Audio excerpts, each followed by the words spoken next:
നമസ്കാരം. അണ്ണാമലൈ പടിയിറങ്ങുന്നു.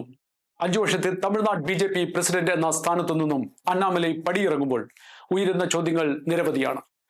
തമിഴ്നാട്ടിൽ അടുത്തിടെ നടന്ന തിരഞ്ഞെടുപ്പുകളിൽ പ്രത്യക്ഷ വിജയങ്ങൾ നേടിയെടുക്കുവാൻ സാധിച്ചില്ലെങ്കിലും BJPക്ക് കാര്യമായ ജനസ്വീകാര്യത നൽകുന്നതിൽ അണ്ണാമലൈ വൻ വിജയമായിരുന്നു.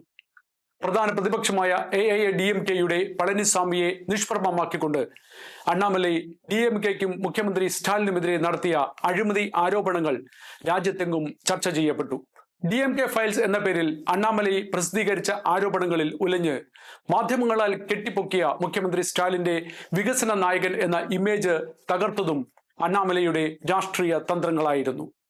അണ്ണാമലൈ നടത്തിയ രാഷ്ട്രീയ പോരാട്ടങ്ങൾ DMKയെ തികച്ചും പ്രതിരോധത്തിലാക്കി. എഞ്ചിനീയറും MBA-കാരനും സിവിൽ സർവീസുകാരനുമായ അണ്ണാമലൈയുടെ പ്രൊഫഷണൽ ആക്രമണ ശൈലിയും കഴിവുറ്റ നേതൃത്വത്തിലും പ്രധാന പ്രതിപക്ഷമായ AIADMK എന്ന പാർട്ടിക്ക് കാഴ്ചക്കാരായി നോക്കി നിൽക്കേണ്ടി വന്നു എന്നതാണ് പച്ചയായ യാഥാർത്ഥ്യം. BJPയെ ജനങ്ങളിലേക്ക് എത്തിച്ചു എന്നത് അദ്ദേഹത്തിന്റെ ഏറ്റവും വലിയ നേട്ടമാണ്. ദ്രാവിഡ കക്ഷികളുടെ 1965 മുതലുള്ള അപ്രമാദിത്വം അവസാനിപ്പിച്ച് ദേശീയ രാഷ്ട്രീയത്തിന്റെ മേൽവിലാസം തമിഴകത്ത് ഉണ്ടാക്കിയെടുക്കുന്നതിലൂടെ ഒറ്റക്കക്ഷി ഭരണം എന്ന കൃത്യമായ ലക്ഷ്യമായിരുന്നു അണ്ണാമലൈയുടെ മനസ്സിൽ. എന്നിട്ടും എന്തുകൊണ്ടായിരിക്കാം അണ്ണാമലൈ സംസ്ഥാന നേതൃത്വത്തിൽ നിന്നും ഒഴിയേണ്ടി വരുന്നത്? കാരണങ്ങൾ പലതാണ്. തമിഴ്നാട്ടിലെ പ്രധാന പ്രതിപക്ഷമായ AIADMK കാലങ്ങളായി BJPയുടെ സ്വാഭാവിക രാഷ്ട്രീയ കൂട്ടാളികളാണ്.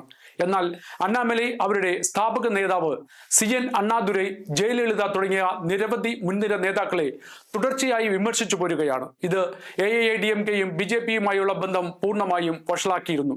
കൂടാതെ ജാതി സമവാക്യങ്ങൾ നിർണായകമായ തമിഴ്നാട് രാഷ്ട്രീയത്തിൽ ജയപരാജയങ്ങൾ നിർണയിക്കുന്നത് ജാതി തന്നെയാണ്.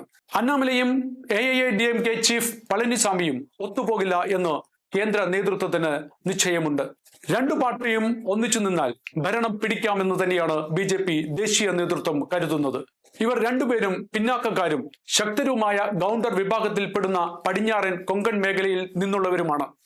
പ്രമുഖ കക്ഷികളുടെ രണ്ടു നേതാക്കളും ഒരു മേഖലയും ജാതിയും പ്രതിനിധാനം ചെയ്താൽ മറ്റുള്ള സ്ഥലങ്ങളിൽ നിന്നും കാര്യമായ പ്രതികരണം ഉണ്ടാകില്ലെന്ന് ഉറപ്പാണ്. 2026 നടക്കുന്ന തിരഞ്ഞെടുപ്പ് നിർണായകമായതുകൊണ്ടും മുന്നണി രീതിയിൽ അല്ലാതെ വിജയം അടുത്തെങ്ങും സാധ്യമല്ല എന്ന് വിലയിരുത്തപ്പെടുന്നതിനാലും DMK എന്ന സനാതന വിരുദ്ധ അഴിമതി പാർട്ടിയെ ഭരണത്തിൽ നിന്നും എത്രയും വേഗം പുറത്താക്കുക എന്ന ലക്ഷ്യം ഉള്ളതിനാലും AIADMK എന്ന പാർട്ടിയുമായി ഒത്തുചേരാൻ കേന്ദ്ര നേതൃത്വം തീരുമാനിക്കുകയായിരുന്നു.